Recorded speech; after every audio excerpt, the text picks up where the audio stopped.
Hi hello नमस्कार, मी अक्षय केळकर आणि तुम्ही मला पाहतात मराठी चित्रसृष्टीवर. First of all congratulation for your new project. धन्यवाद.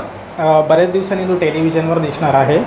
सो डेली सोप आता तुझं येतं आहे न्यू सिरियल.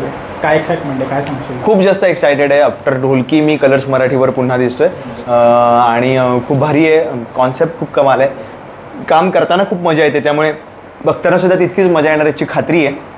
अगस्त्य हे नावच इतकं युनिक आहे, त्यामुळे हे कॅरेक्टरसुद्धा गमतीदार आहे, गोड आहे, प्रत्येकाला घरात आवडेल असं कॅरेक्टर आहे. माझा मित्र, माझा बॉयफ्रेंड, माझा नवरा असाच असावा असं हे कॅरेक्टर आहे. प्रोमो तर खूपच प्रॉमिसिंग आहे, प्रेक्षकांच्या पसंतीला पण आहे.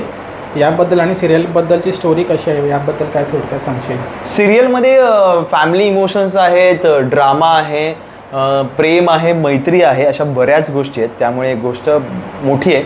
आता इतक्यात सांगून होणार नाही, त्यासाठी तुम्हाला मालिका बघावी लागेल. तुला हा रोल कसा मिळाला? ऑफकोर्स कलर्स मराठीबरोबर जुनं नातं आहे माझं, घरचाच मेंबर आहे मी त्यांच्या.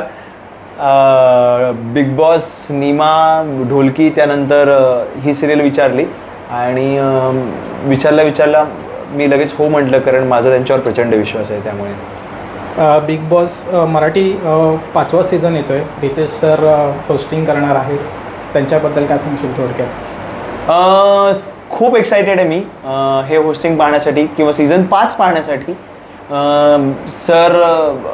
सरांना ऑफकोर्स सगळेच मिस करतात आणि मीही मिस करतोय, कारण सीझन 4मध्ये ते होते आणि आत्तापर्यंत बिग बॉसचे सीझन म्हटल्यानंतर महेश सर दिसतात आणि मला खूप भारी वाटते की मी त्या 4थ्या सीझनचा भाग होतो आणि त्यात महेश सर होस्ट होते आणि आता सीझन 5 येतो, त्याच्यात रितेश सर असणार आहेत आणि तेही बघायला खूप मजा येणार आहे. कारण मला माझ्या बिग बॉसच्या टीमवर इतका विश्वास आहे की ते जे काही करतात किंवा जे काही चेंजेस आणतात ते खूप ट्विस्ट आणि युनिक असतात आणि हे बघण्यासाठी सुद्धा मी एक्सायटेड आहे की काय नेमकं कसं वगैरे होतं आहे.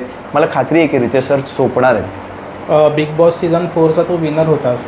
सो आता जे येणारे कॉन्टेस्टंट्स असतील त्यांच्यासाठी तुझा मेसेज काय असेल? प्लीज डेली सोपच्या हिरो हिरोईनसारखे वागू नका. जे काही तुमची खरी पर्सनॅलिटी आहे तसे वागा. बाकी काय, खरं वागाल तर 100% यश मिळण्यापासून तुम्हाला कोणी रोखू शकत नाही. आणि प्लीज डेली सोप नका करू रे, बस एवढंच म्हणणं असेल.